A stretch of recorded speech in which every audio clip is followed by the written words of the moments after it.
Hey folks, how's it going? This is Iron Seagull here, back with another Sims Info and Thoughts video on For Rent because, wow, we actually got a lot of news today to go over with some important questions that are finally answered. So first we have this new teaser involving mold. There's a Sim doing a new dance as well. But yeah, this is definitely an interesting looking feature, even the mold's going off in the shower there. And oh no! It's funny how it's edited sort of like a horror movie, but yep, there they go, dying to the mold. Uh-oh. And that is basically it, the mold in room 4, which reminds me of apartment 4 from The Flash. But you may not necessarily want mold in all of your residential rentals. But The Sims did confirm, no worries, mold is an optional lot challenge that can be attributed to any residential lot in any livable world. That's great. One of my favorite, more minor additions in Horse Ranch was that prairie grass lot challenge. So you can have grass growing in any world, and it doesn't necessarily have to be just for horses. You might just want that extra realism. So I'm glad they did the same thing here. We also finally know when that deep dive livestream is gonna happen. SimGuru Ninja tweets, high-key excited for Rent gameplay deep dive this Friday. So that's good to know, because yeah, like the pack's already coming out next week, so it's good that it is this week. And all those keys, yeah, I can see why Dave is high-key excited. That is certainly many units on one lot. But what is the true limit here? Well, they actually posted a developer Q&A on the official website, and at least at the time making this video, they haven't tweeted it out for some weird reason. So thank you to Ruta Simming for tweeting me about this. But it does answer some pretty interesting questions. So, with the new lot type, how many units can be contained within a residential rental? 6 units can be made in a residential rental. And are there cheats to change this cap? Yes.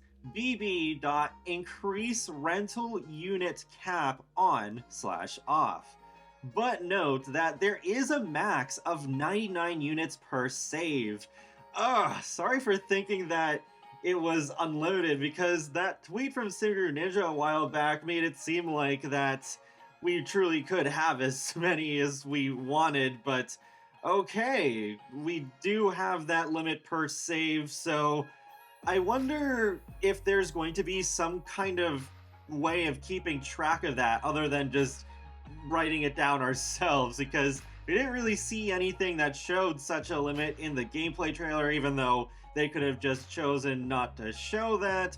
I think the 99 total limit is fine for those who have the base game and for rent only. But what about for those of us who have at least most, if not all, of the packs with all the new worlds so far? I'm not sure how well that is going to hold up in the long run. Personally, I probably won't be going above 6 units per residential rental unless I find a really good build on the gallery that has way more and happens to slot into my save really well. But I just don't know if that number just may add up to the 99 really quickly over time. Because also, we gotta consider that The Sims 4 still has a lot of life left. They already confirmed that its life is gonna overlap with Project Renee even after that game is out. So there's probably several more worlds that we're gonna get, with at least most of those making a lot of sense to have residential rentals in. But maybe this 99 limit can be modded so that it can be unlimited still, but I wouldn't be surprised if it's hard-coded in a way that it can't be modded. We'll have to wait and see on that. Continuing on, they reconfirmed that yes, there's the normal limit of up to 8 Sims that can live in a unit, and then are there loading screens when I want to visit another unit on the residential rental lot? Yes, there will be loading screens between units, but Sims from other units will use objects in the shared spaces. But they did say short load time in that tweet, so I don't know if it is actually going to be a shorter than normal loading screen on those lots between units or not. But how can I easily swap between household units to play? Do I have to go to Manage Worlds? You can access units through Manage Worlds as always, but we have also added a new switch to household interaction on doors of the active residential lot, so you can switch to other units more easily. That is great. I was hoping that there would be something like that. I've said before, I missed that feature from The Sims 2 where we could just click on a house that's nearby to switch over to it instead of having to back out to the map to go to another household. Though, even if just for residential rental lots, that will be pretty helpful. Next question is, can I build high-rises like in City Living? You will still be limited to the existing build mode rules, including number of floors and wall heights. Where can't I build residential rentals? Sulani waterfront lot, penthouse lots, vacation worlds, and hidden lots, like in Jungle Adventure, Journey to Rabbit Holes, and Outdoor Retreat. Okay, so for the most part, I'm not surprised by this, except for the water lots in Sulani. Why would we not be able to build residential rentals there? That seems kind of random.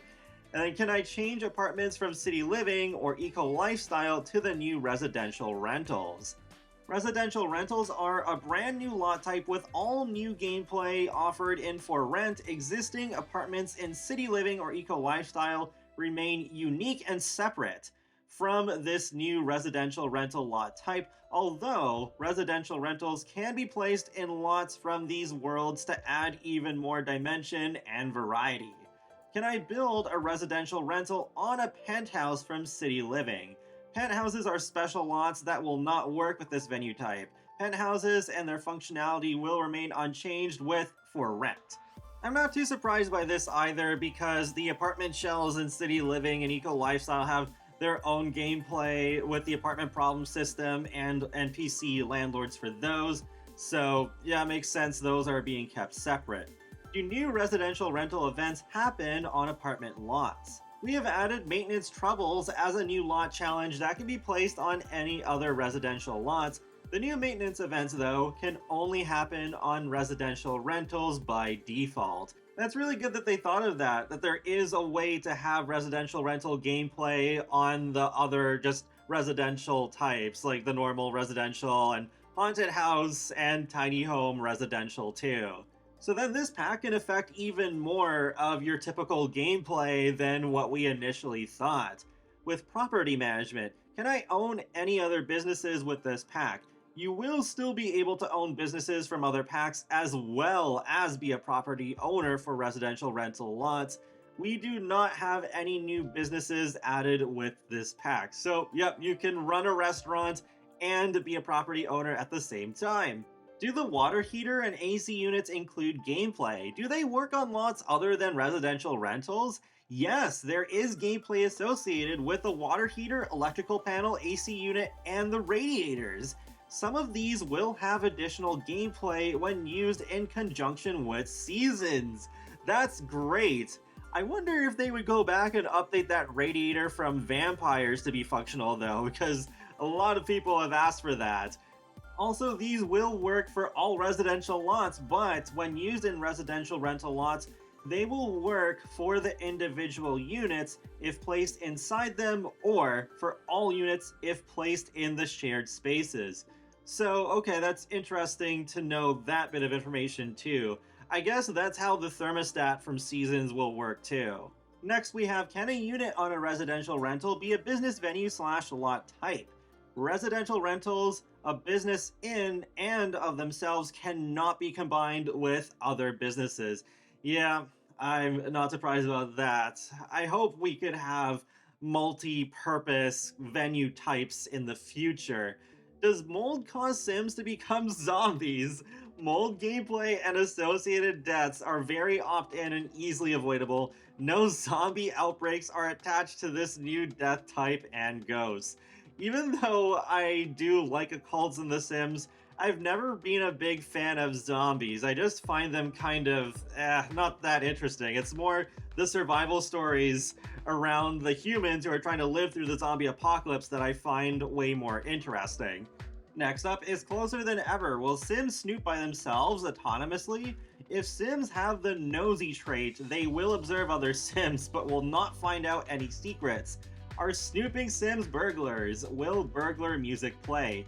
The iconic Sim burglar experience intrudes our thoughts for another day. Snooping and secrets are subtly different, although can be combined with the kleptomaniac trait for some fun and interesting active gameplay.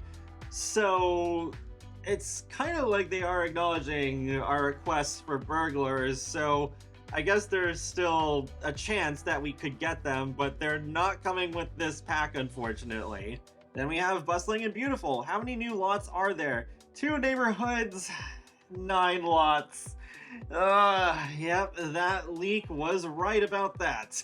2 20 by 15s, 3 20 by 20, 2 30 by 20, 1 30 by 30, and 1 40 by 30. So it's not like what I talked about before for multiple reasons why it's not good to have worlds be so small, because it's also like not just how many Sims we can fit, but also how many community venues we can have and the amounts of like variety and locations that we can build in. Because imagine if Henford did not have that really nice starter home on top of the hill by the waterfall in the Bramblewood. But now we know the lot types themselves are also quite small. Like, I can understand it to an extent where you want to try and fit these Sims into a small space, but what about building residential rentals on bigger lots? We'll have to rely on the other worlds for that, but it would be nice to see a 64 by 64, or at the very least a 50 by 50 in Tomarang. Next question is, do secrets and snooping work with any Sim and on any lots, or only on residential rentals? Yes, these are available for all lots, not just residential rentals. Good, another thing that integrates into the core game pretty well, it seems. Next question is a pretty big one. What new animals are in the animal sanctuary? Is it a rabbit hole?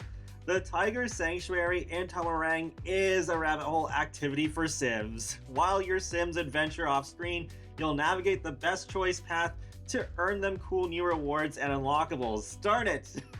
It seems like this happens every time when they talk about a new location, but then they're pretty low-key about it in the beginning. Then it's a rabbit hole. But at least it does have some kind of gameplay with it. I often feel that rabbit holes are just a way for them to cut corners, but I like the Dreadhorse Caverns in Horse Ranch. I think that particular gameplay was well executed. So even though I would have still preferred to be able to see my Sims inside the caves, I think they did raise the standard with that one in terms of rabbit hole gameplay. With hopscotch and marbles, what age groups can play these activities? Is it only children? Marbles is child specific, but collecting marbles is available even after you've become an adult. Hopscotch was designed for child Sims, but can be used by teens and up as well. So that is nice that a variety of age groups can play the hopscotch, but I wonder why the marbles are only for children. I guess that is maybe something where they might have wanted to make marbles available for adults to play, but just ran out of time for animations. Can I ride boats or in the tuk-tuk? No, boats and tuk-tuks are just for ambience. Darn it! I'm not surprised about that, but it's just like, with the tuk-tuks in particular, it's like another teaser. It's like, oh, we still don't have drivable cars.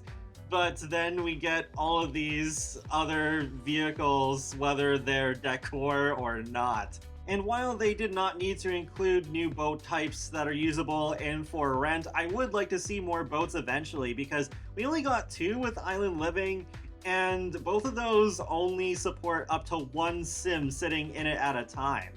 But that is it. So overall, a mixture of good news and bad news. I think the thing I am wondering about most is how quickly will I hit that 99 unit per save limit? But I appreciate them posting that Q&A on the official website, because as much as I love the Sim Gurus talking with us and answering questions, things can get lost on Twitter pretty easily, especially when it comes to replies. So it is good that they have this on the official website where it is a little easier to find, especially considering not everyone uses Twitter, especially now when it's become more of a dumpster fire than it has been before. So a lot more accessible overall.